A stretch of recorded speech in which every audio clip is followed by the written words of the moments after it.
What's up, guys? Matt here today. Been working on the C10 a little bit here lately, since it's kind of the newest truck, widening it a bit. So you can see the front end quite a bit wider than the rear. So I don't know. What do y'all think about that? Probably not going to keep these tires. Probably going to go ahead and step up to one of the bigger sets of tires, but kind of want to leave these on here. I'm going to do a little comparison with tires, so you have to look out for that video also. But today, I'm going to do the Barrage motor install. I've seen a lot of people asking about the Barrage motor, that sort of thing. I'm running it in this Toyota, and has plenty of power for this truck. This truck is right about a pound in weight. It has lots of aluminum, hot racing front bumper mount, all the links, the skid plate, axle housing in the front, full send weights, front and rear, brass hubs, all that stuff, hard body. So it has a lot of weight, and that Barrage motor does really well in it. So gonna be swapping out the C10 motor. Motor in this is not too bad because it's new. It still does okay, but I'm just gonna switch all of them over to the Barrage because it's so much better. So thought I would do a video on it while I'm swapping it out. But yep, let's get to it. So I'm gonna pull the battery tray. Just makes it a little bit easier to get the transmission and stuff out. You can see I'm running the Old Man Emu shocks. Honestly, they seem to do pretty well on this truck. So the nice thing about those shocks is the ball studs are about the same size as stock. So you can just use the same screws. They're basically just like the hot racing shocks, just a tad longer, I think. Check out my shock video if you want the exact measurements. So you're gonna pull these two screws out of the bottom here.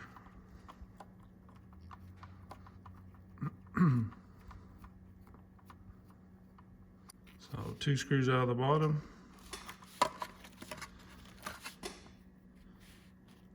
You have one little screw here.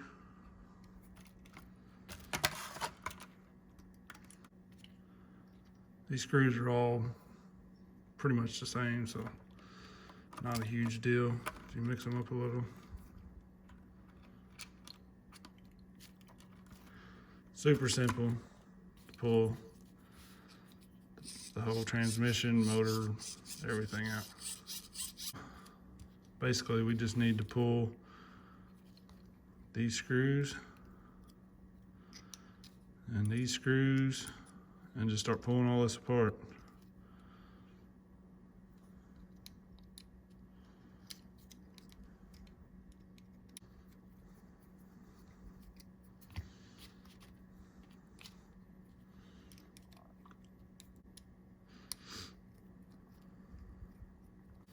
The screws holding your motor in, these two, are 1.5. If you have RC four-wheel drive wheels and you have this key, it fits your spur perfectly. Just hold your spur, take the screw off. So basically whatever you use to get your wheels and tires on and off, as long as you're still using stock wheel nuts. Probably gotta take this drive shaft off to get that out.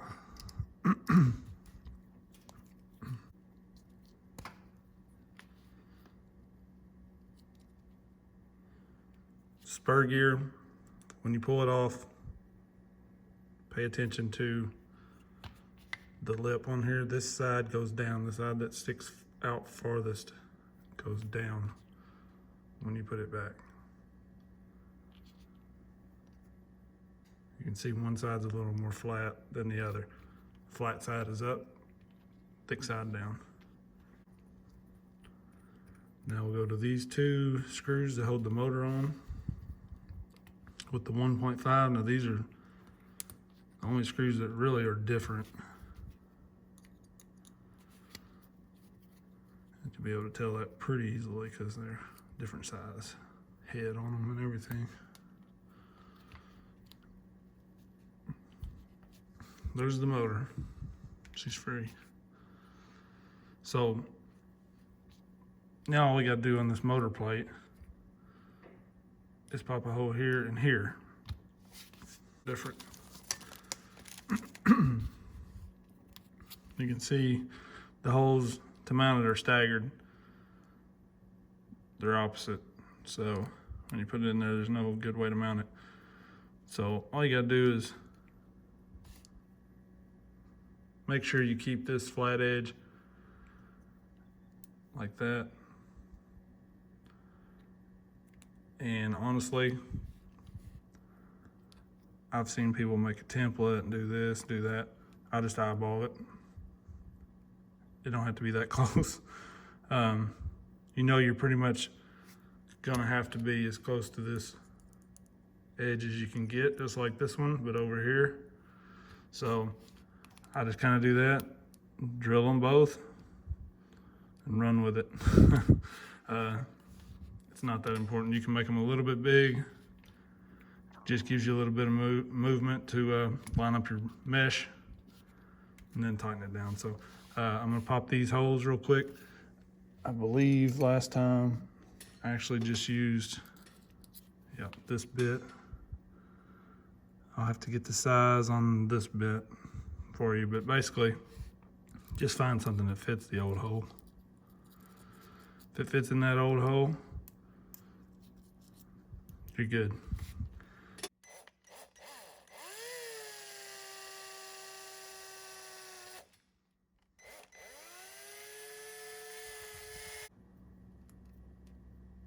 See, that right there will work.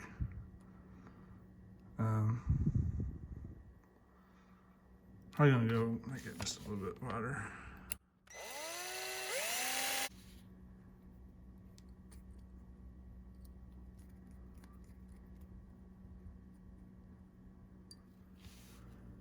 All right, so I got it all mounted up. You can see my holes were off quite a bit, but it still works fine. Left them just a little loose, that way you got a little play in there. I'm gonna use the stock pinion.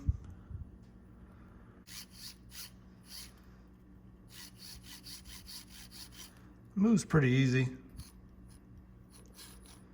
I'm not too worried about having the mesh a little tight. Kind of just want to wiggle those back and forth if you get a little wiggle in between there. You're pretty good. That feels pretty good. So I'm try to tighten the motor down.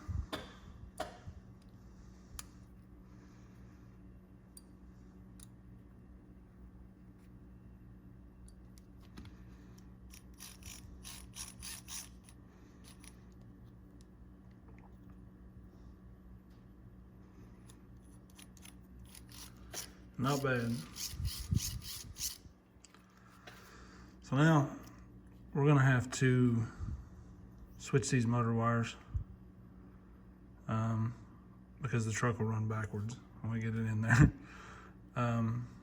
If you have a different transmitter you're using, like on this red one I'm running, the Fly Sky, you can just reverse that channel, but you don't have the option to reverse your channel on the stock radio. It has channel 1, and it's 1 to turn, 2 to burn. So channel 1 is your steering, so but no channel 2. So basically you gotta flip the motor wires.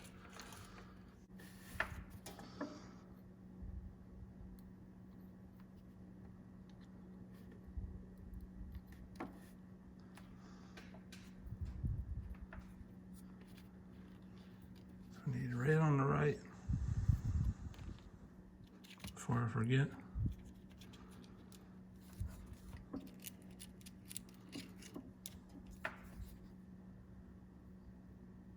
I'm not good at soldering, y'all, so don't make fun of my soldering skills.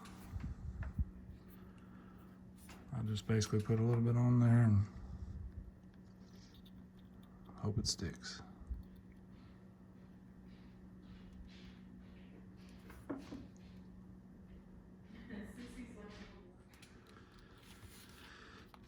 So once your motors are flipped, that's all good to go. You're ready to put the case back on, but usually the case is gonna rub the motor shaft just a little bit right there. This one wasn't bad, but I went ahead and popped a hole there anyways. Basically, you can just put that on, push down on it real hard, and it'll make a slight indentation where the shaft is touching. And I just used the reamer, body reamer. If you don't have it, you can use the drill bits you used earlier, whatever. And pop a little hole in there for the shaft of the motor to clear that case. One other thing that's probably not a bad idea. This one seemed to fit pretty tight, but I normally, on this Barrage motor, see if there's anything left in here, I'll put just a touch of this glue. You can use tire glue, model glue, whatever, and just dab it on this pinion.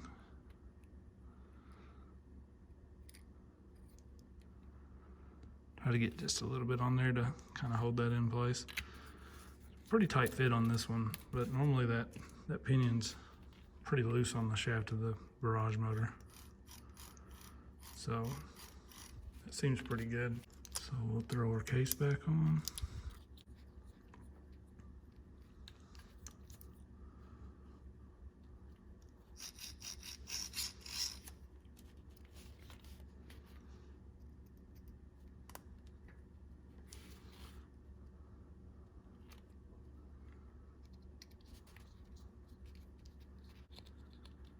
Drive shaft back on.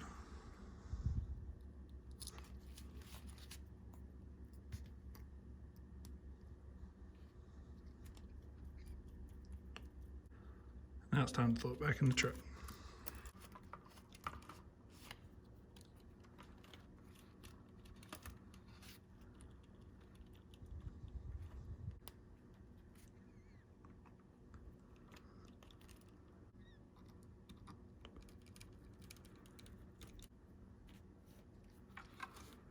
These two screws back in the bottom.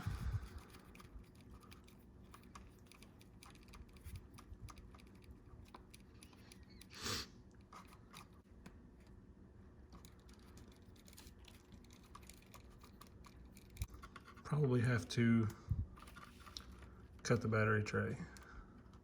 It's your last little modification. You can see that hits. So I just cut the whole tab off.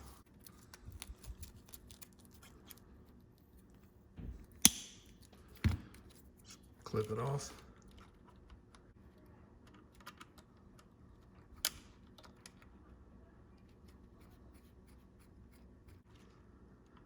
Mount the shock back.